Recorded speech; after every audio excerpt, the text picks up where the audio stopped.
Hello and welcome to another video on my series of vintage HiFi. I just wanted to put another video up quickly just to talk about buying amplifiers, receivers and etc. that's been recapped, new capacitors put in there. Should you look out for those ones? Is it necessary to get one of those ones?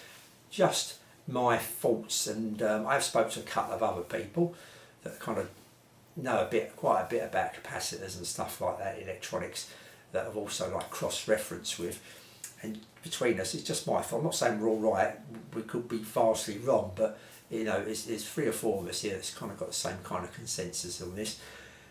Should you be looking to recap anything?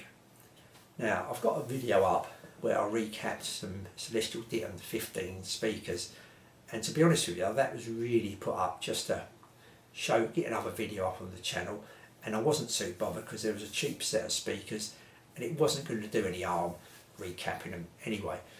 They sounded fine before I even recapped them.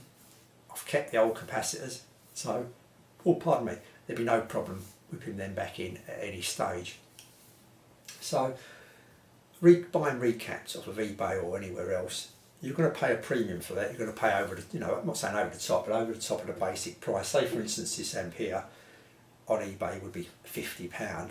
Now if it was recapped, it'd probably be £100, £120, because you're going to pay for the person buying the parts in and their time fitting the parts in the unit. It may work out a little bit different if you're buying something that was £200 new, £200 second hand non-capped. It may only be £300 capped, so there's only a 50% hike, rather than this one here is going to be 120, 130% hike, because the main unit is cheaper to start off with and the parts are still the same price in this as maybe they would be in another one. You know, so many capacitors need to be replacing, so to speak. So is it a good idea? Should you go for that, or should you just buy normal? Well, I just buy normal myself, because if it needs recapping, it's something that I can do myself. Admittedly, you've got to take it apart. Sometimes it's awkward getting to the boards, it can be very awkward. But all my stuff is the small end, low end HiFi, and there's nothing really too tricky to get to. When you start buying these bigger, bulkier items, bigger receivers, bigger amplifiers, more powerful, they seem to cram a lot in, and the boards are awkward to get to. Some of them, looking at YouTube videos, because I haven't got any myself, look an absolute nightmare to get into. So, but if you've got the time and you're in no rush, a bit of space, you will be able to do it, just remembering where to put all the screws back. Anyway, going back to should you buy one or not,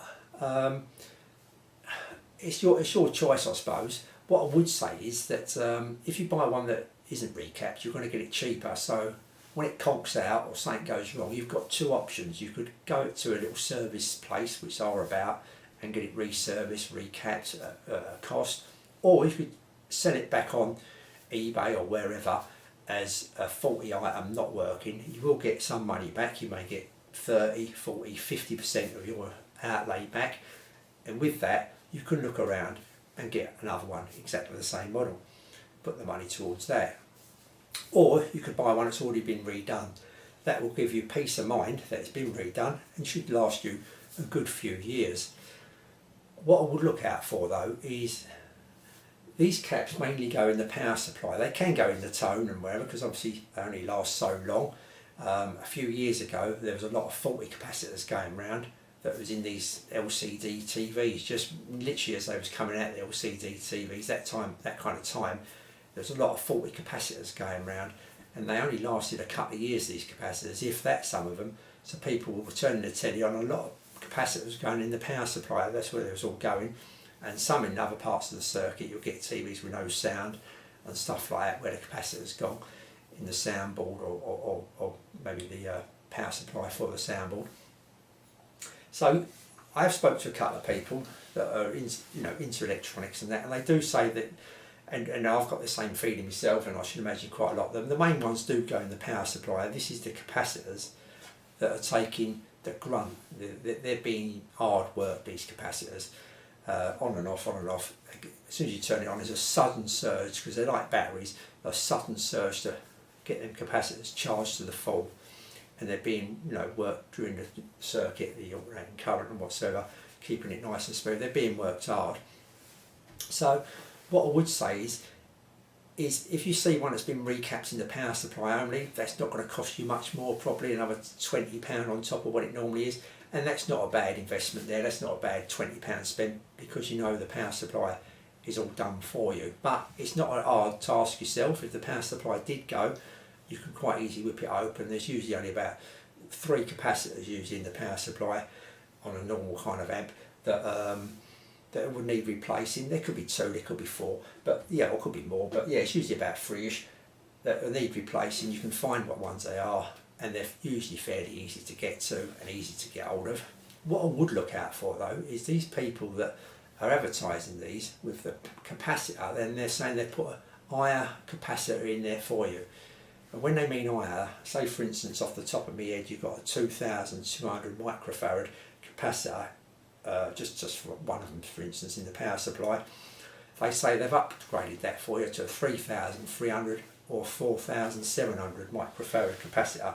So it all sounds good, you're getting more for your money there, it sounds bigger the better, but it's not the case, I'm afraid.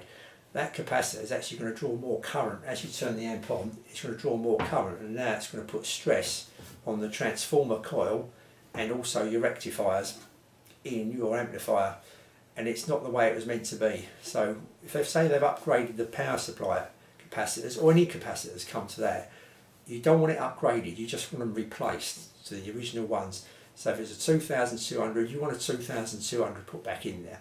It won't matter if it's a 2200 at 50 volt that you add in there and they've replaced it with a 2200 at 100 volt.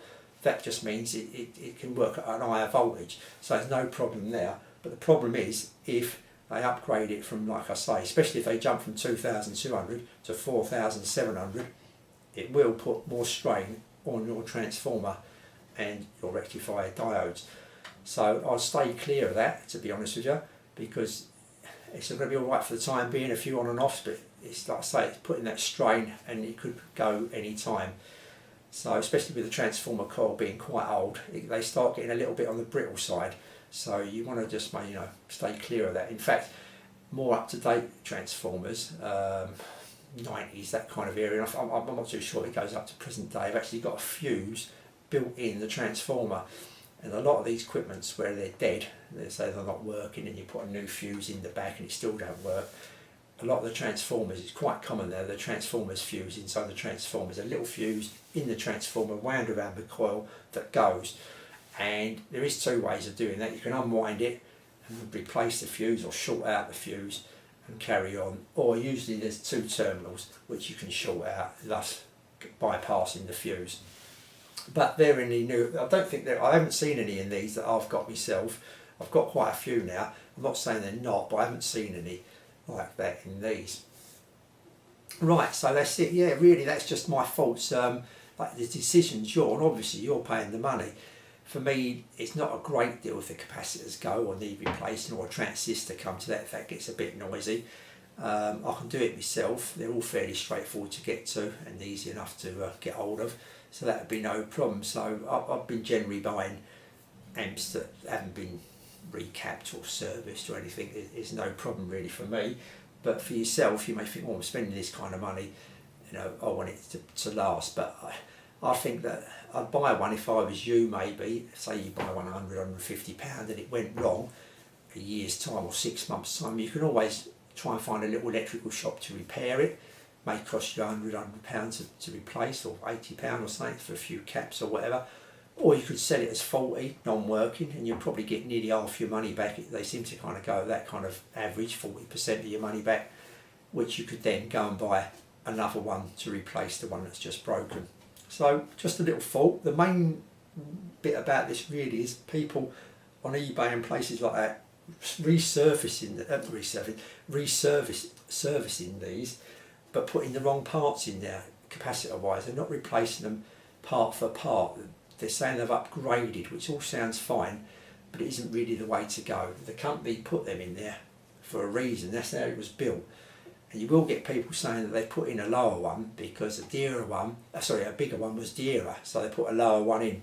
But then they built the rest of the circuit around the one they put in. So bear that in mind. It's best to put the one that originally came with the item. So that's my thoughts on that. I will come back. I'm going to do another little video on speaker wire. A few little experiments I've done on speaker wire. I think that may be quite a controversial video for anyone watching. I know it raises eyebrows everywhere. And maybe another one on these mains filters you can buy. But our stuff's all low end that I'm dealing here with, really. So, you know, mains filters are maybe for these people that spend thousands upon thousands on stuff. For this low end stuff, you're not going to be really different at all. So there you go. I will do a review on this Rotel. Great amp, I must admit, I really like this amp. So I'll see you all soon. Thanks for watching.